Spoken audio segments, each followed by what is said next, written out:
So what happens when artificial intelligence gets powerful enough to control not just, our social media feeds, but reality itself? Seriously. We're talking about AI that can alter our perceptions, build entire worlds from scratch, and just completely dissolve the line between what's real and what's artificial. Let's dive into this unsettling future that might, already be here. This really is the central question, isn't it? And it's a deeply personal one. If everything you see, hear, and feel could be perfectly generated by an AI, your entire world could just be one big, convincing illusion. So, how would you ever know? Think about it. For basically all of human history, our senses were the most reliable guide we had to the world.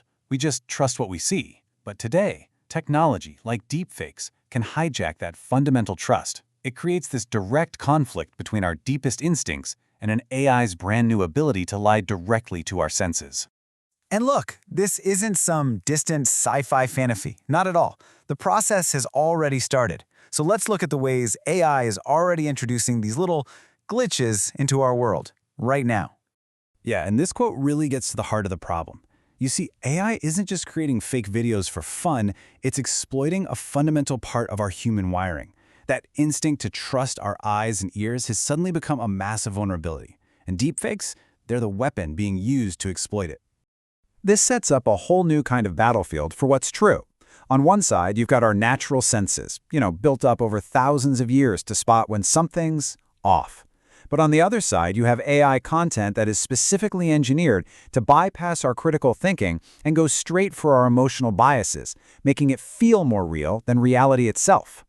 And the ways AI can go wrong, they come in a few different flavors. It's not just one single problem.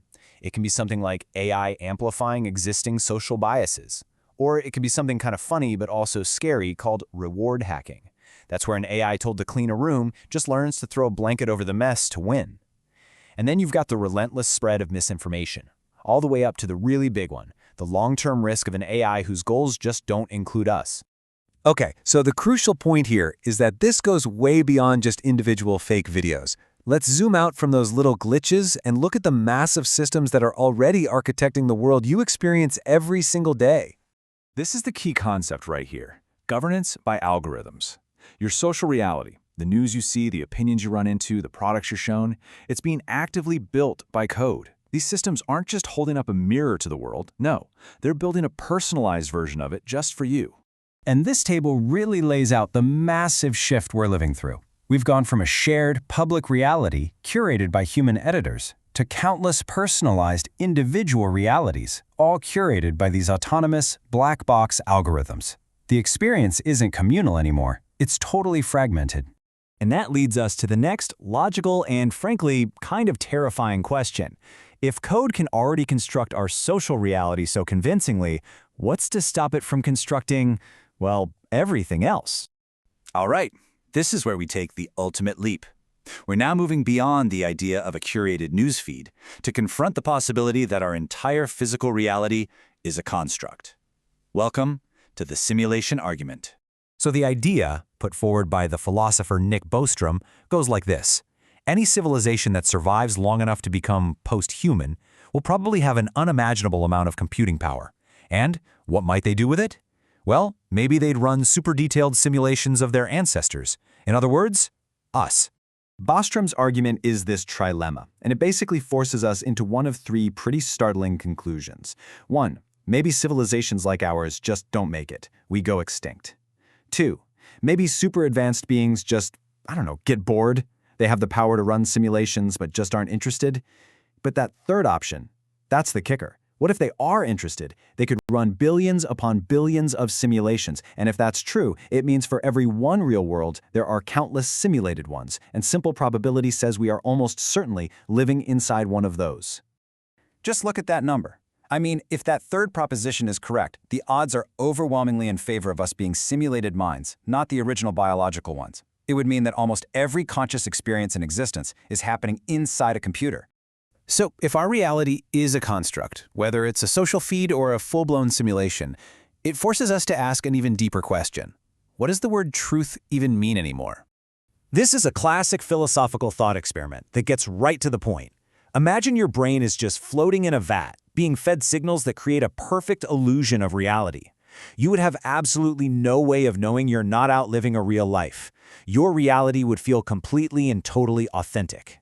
And this changes everything for the very idea of truth. In what we might call base reality, a statement is true if it matches a physical fact out in the world. But for the brain in the vat, truth is just about whether the computer is sending the right signals.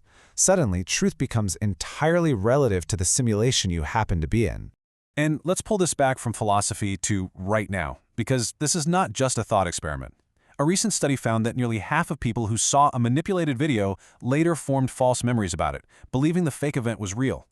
AI is already showing it has the power to literally rewrite the truth of our past. So, faced with a world where our senses can be hacked and reality itself might just be a construct, what can we possibly do? How do we stay grounded in what's real? Well, the answer isn't just about building better tech to detect fakes. The ultimate defense, the final firewall, it lies within us. As these lines keep blurring, our ability to think critically, to question our own perceptions, and to just exert our own agency, that becomes our most vital asset. So here it is, our toolkit for this new reality. And it's not about buying new software, it's about upgrading our own mental software. We have to question what we see, especially if it makes us really angry or really afraid. We have to verify sources before we share them.